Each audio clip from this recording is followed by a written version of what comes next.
कर्नाटक में कांग्रेस हाईकमान एक तरफ सरकार के गठन की रूपरेखा बनाने में जुटी है, तो वहीं बीजेपी अब देख रही है कि कर्नाटक में किस तरह से कांग्रेस सरकार चला पाती है। कांग्रेस पे अभी मुख्यमंत्री के नाम पर नहीं लगी है, लिहाजा गोदी मीडिया में भी अब हलचल है और जब गोदी मीडिया से रहा नहीं गया तो फिर वो मुख्यमंत्री के नाम को लेकर रोज नए एक शगुफा सामने लेकर आ रहा है।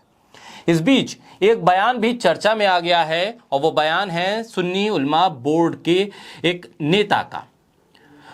सुन्नी उलमा बोर्ड के अध्यक्ष की तरफ से मांग की गई है कि कर्नाटक में उप मुख्यमंत्री मुसलमान हों और फिर जीतकर आने वाले उम्मीदवारों को भी मंत्री पद दिए जाएं। इसमें उन्होंने साफ तौर पर 5 मुस्लिम विधायकों को गृह, राजस्व, स्वास्थ्य जैसे अच्छे विभाग देकर मंत्री बनाने की मांग रख दी है।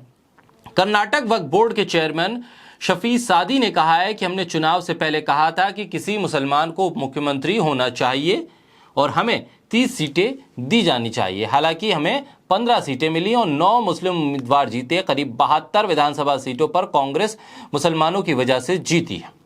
ये बयान उनका देना था और इसके बाद बीजेपी भी हमलावर है। आपको याद होगा गृह मंत्री अमित शाह ने किस तरह से मुस्लिम आरक्षण को लेकर कर्नाटक की सियासत को मोड़ने की कोशिश की थी और कांग्रेस पर हमलावर हुए थे।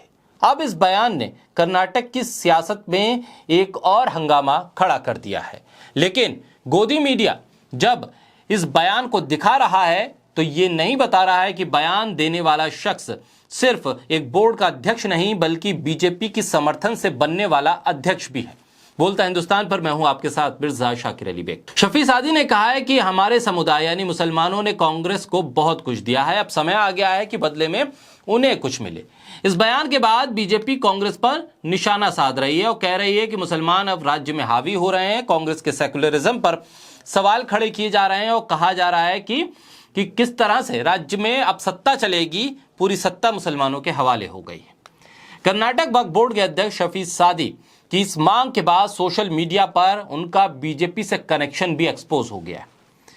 सोशल मीडिया पर यह भी दावा किया जा रहा है कि कर्नाटक वक्फ बोर्ड का अध्यक्ष अगर शफी सादी हैं तो इसके पीछे बीजेपी है, क्योंकि शफी सादी को बीजेपी ने अपना समर्थन दिया था और बीजेपी के लिए ही वो काम कर रहे थे और बीजेपी की सरकार रहते ही वो वक्फ बोर्ड के अध्यक्ष बने थे। लिहाजा अब बीजेपी के ही एजेंडे को वो आगे रख रहे हैं और कांग्रेस की सरकार बनने से पहले ही एक नया एजेंडा सामने रख दे रहे हैं, जिससे बीजेपी को मौका मिल जाए मुसलमानों को टारगेट करने के लिए, कांग्रेस पर हमलावर होने के लिए। शफी सादी की मांग पर अब सोशल मीडिया पर यह बात भी हो रही है कि क्या धार्मिक आधार पर मंत्रालय बांटे जाएंगे, क्या धार्मिक आधार पर कांग्रेस उप मुख्यमंत्री तय करेगी। और बीजेपी के आईटी सेल के अध्यक्ष समेत तमाम बीजेपी के नेता अब शफी सादी के इस बयान को अपने सोशल मीडिया अकाउंट पर चला रहे हैं, लेकिन वो ये नहीं बता रहे हैं कि जिस शफी सादी को लेकर वो इतनी बयानबाजी कर रहे हैं वो शफी सादी भारतीय जनता पार्टी के समर्थन से ही वक्फ बोर्ड का अध्यक्ष बना था। तो क्या ये माना जाए कि शफी सादी भारतीय जनता पार्टी के प्रवक्ता के तौर पर भारतीय जनता पार्टी की मांग को सामने रख रहे हैं?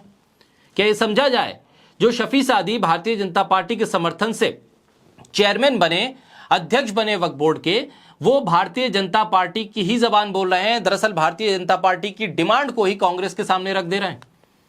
ऐसे में सवाल इस बात का भी है कि आखिर मात्र मुसलमान नाम लेकर अगर कोई शख्स कांग्रेस से कोई डिमांड कर दे या फिर बीजेपी के साथ चला जाए तो क्या पूरी तरह से किसी एक समुदाय और एक धर्म विशेष को टारगेट किया जा सकता है?